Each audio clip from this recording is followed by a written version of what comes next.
Hello, friends, and welcome to Sleep Tight Stories.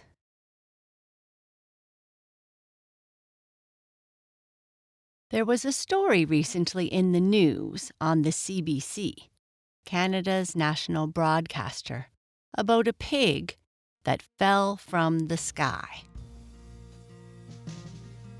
The piglet was found on a dirt road weighing less than 400 grams. She was taken to the vet clinic, and McGrath, who works at the vet clinic, decided to give the piglet a chance.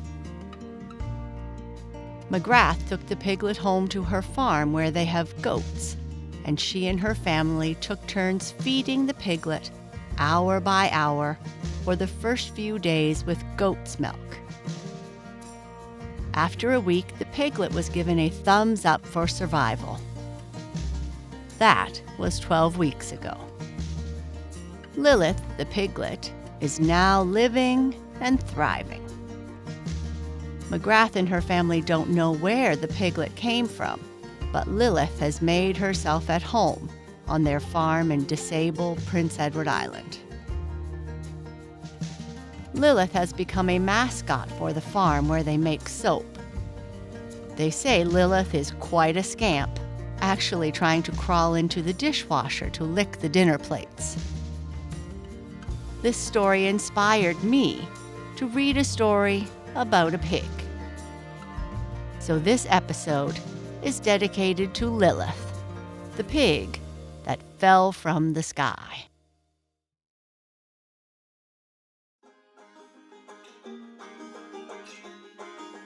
Squinty and the Dog. Squinty was a little pig. You could tell he was a pig just as soon as you looked at him, because he had the cutest little curly tail, as though it wanted to tie itself into a bow, but was not quite sure whether that was the right thing to do. And Squinty had a skin that was as pink under his white hairy bristles as a baby's toes. Also, Squinty had the oddest nose. It was just like a rubber ball, flattened out. And when Squinty moved his nose up and down or sideways, as he did when he smelled the nice sour milk the farmer was bringing for the pig's dinner, why, when Squinty did that with his nose, it just made you want to laugh right out loud. But the funniest part of Squinty was his eyes, or rather, one eye. And that eye squinted just as well as any eye ever squinted. Somehow or other, I just don't know exactly, or I would tell you, the lid of one of Squinty's eyes was heavier than the other. That eye opened only halfway, and when Squinty looked up at you from the pen, where he lived with his mother and father and little brothers and sisters, why, there was such a comical look on Squinty's face that you wanted to laugh right out loud again. In fact, lots of boys and girls, when they came to look at Squinty in his pen, could not help laughing when he peered up at them, with one eye widely open and the other half shut. "Oh, what a comical pig!" the boys and girls would cry. "What is his name?" "Oh, I guess we'll call him Squinty," the farmer said. And so, Squinty was named. Perhaps if his mother had had her way about it, she would have given Squinty another name, as she did his brothers and sisters. In fact, she named all of them except Squinty. One of the little pigs was named Woof Woof, another Curly Tail, another Squealer, another Wee Wee, and another Puffball. There were 7 pigs in all, and Squinty was the last one. So you see, he came from quite a large family. When his mother had named 6 of her little pigs, she came to Squinty. "Let me see," grunted Mrs. Pig in her own way, for you know, animals have a language of their own, which no one else can understand. "Let me see," said Mrs. Pig. "What shall I call you?" She was thinking of naming him Floppy, because the lid of his eye sort of flopped down. But just then, a lot of boys and girls came running out to the pig pen. The boys and girls had come on a visit to the farmer who owned the pigs. And when they looked in and saw big Mr. and Mrs. Pig and the little ones, one boy called out, "Oh, what an unusual little pig with one eye partly open!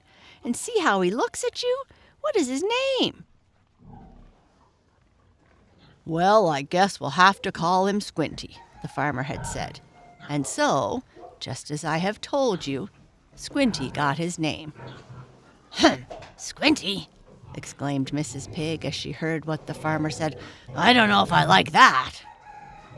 "Oh, it will have to do very well," answered Mr. Pig. "It will save you thinking up a name for him. And, after all, you know, he does squint.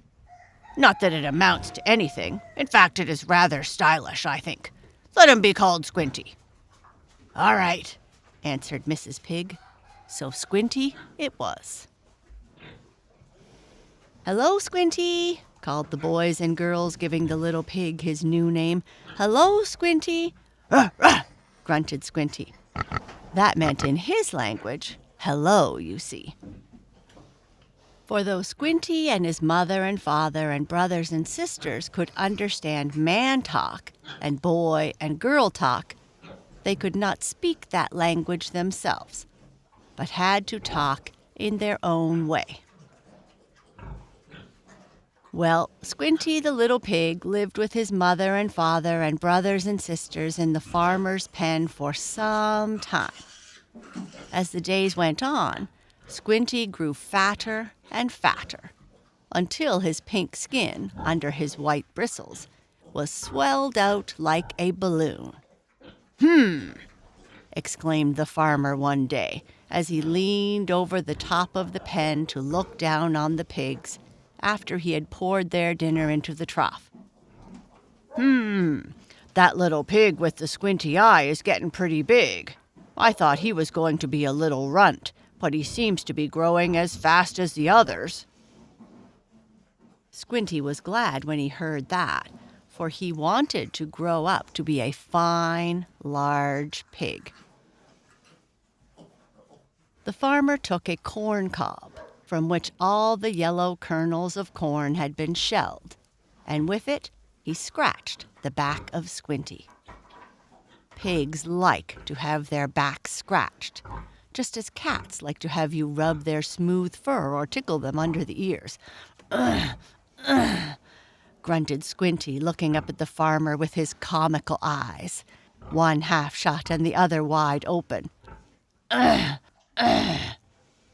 And with his unusual eyes, and one ear turned forward, and the other flopping over backward, Squinty looked so comical that the farmer had to laugh out loud. "What's the matter, Rufus?" asked the farmer's wife, who was gathering the eggs. "Oh, it's this pig," laughed the farmer. "He has such a strange look on his face."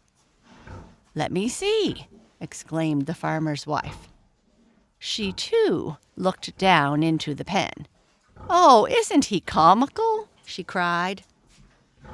Then, being a very kind lady and liking all the farm animals, the farmer's wife went out into the potato patch and pulled up some pigweed. This is a green weed that grows in the garden, but it does no good there. Instead, it does harm, and farmers like to pull it up to get rid of it. But if pigweed is no good for the garden, it is good for pigs, and they like to chew the green leaves. "Here, Squinty," called the farmer's wife, tossing some of the juicy green weed to the little pig. "Eat this!" grunted Squinty, and he began to chew the green leaves. I suppose that was his way of saying thank you. As soon as Squinty's brothers and sisters saw the green pigweed the farmer's wife had tossed into the pen, up they rushed to the trough, grunting and squealing to get some too. They pushed and scrambled and even stepped into the trough. So eager were they to get something to eat, even though they had only been fed a little while before. That is one strange thing about pigs. They seem to be always hungry. And Squinty's brothers and sisters were no different from other pigs. But wait just a minute. They were a bit different, for they were much cleaner than many pigs I have seen. The farmer who owned them knew that pigs do not like to live in mud and dirt any more than do cows and horses. So this farmer had a nice pen for his pigs, with a dry board floor and plenty of corn husks for their bed. They had clean water to drink and a shady place in which to lie down and sleep. Of course, there was a mud bath in the pig pen, for no matter how clean pigs are, once in a while they like to roll in the mud. And I'll tell you the reason for that. You see, flies and mosquitoes and other pests like to bite pigs. The pigs know this, and they also know that if they roll in the mud and get covered with it, the mud will make a coating over them to keep the biting flies away.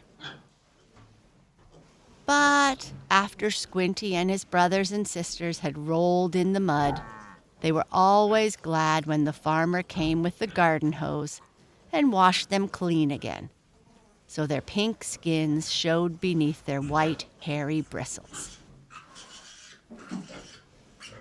Squinty and the other pigs grew until they were a nice size. They had nothing to do but eat and sleep, and of course that will make anyone grow.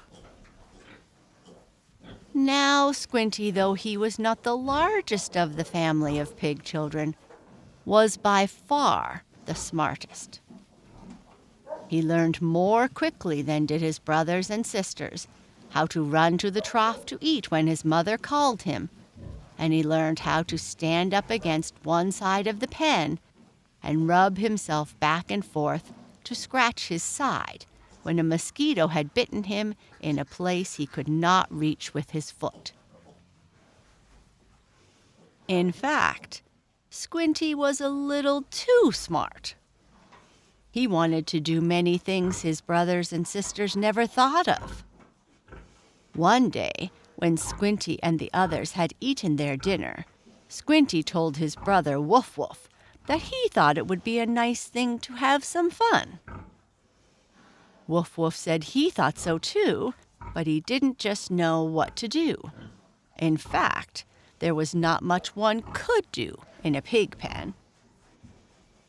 "If we could only get out of here," grunted Squinty as he looked out through a crack in the boards and saw the green garden where pigweed was growing thickly. "Yes, but we can't," said Woof Woof. Squinty was not so sure about this. In fact, he was a very inquisitive little pig. That is, he always wanted to find out about things, and why this and that was so, and what made the wheels go around, and all like that. "I think I can get out through that place," said Squinty to himself a little later.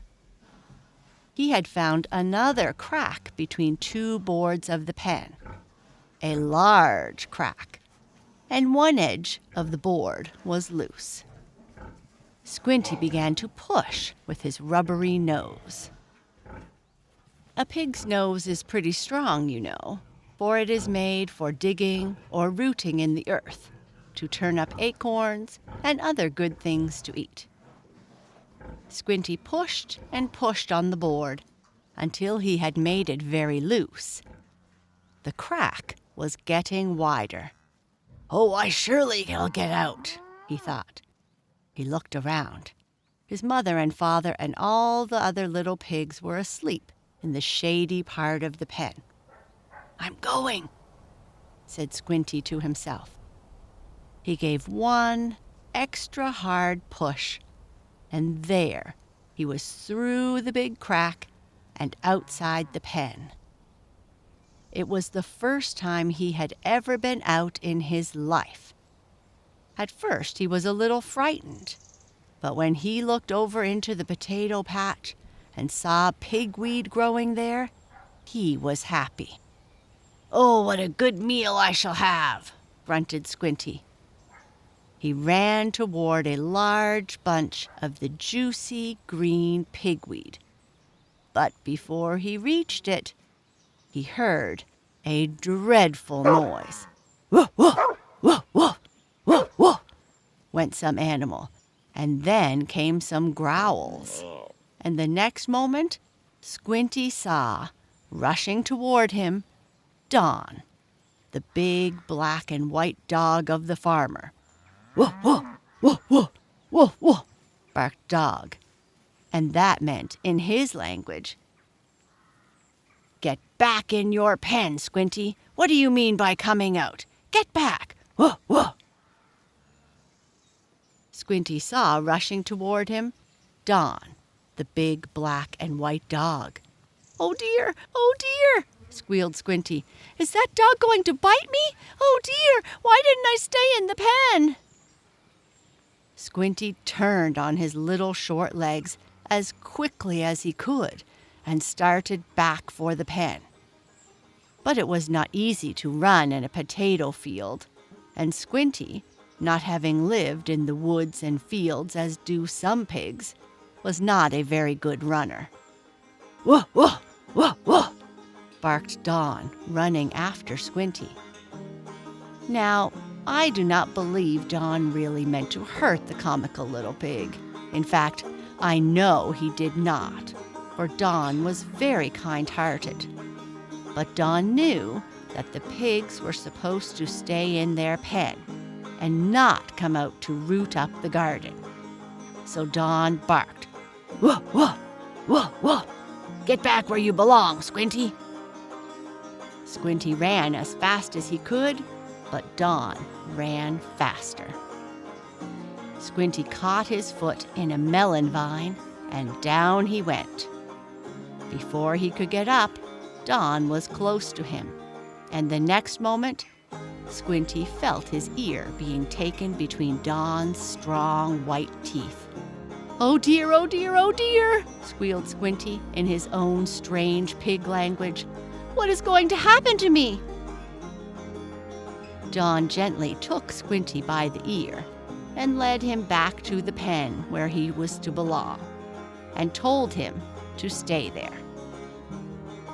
Squinty was disappointed that he hadn't gotten any of the pigweed, but he was very happy to be home, safe and sound.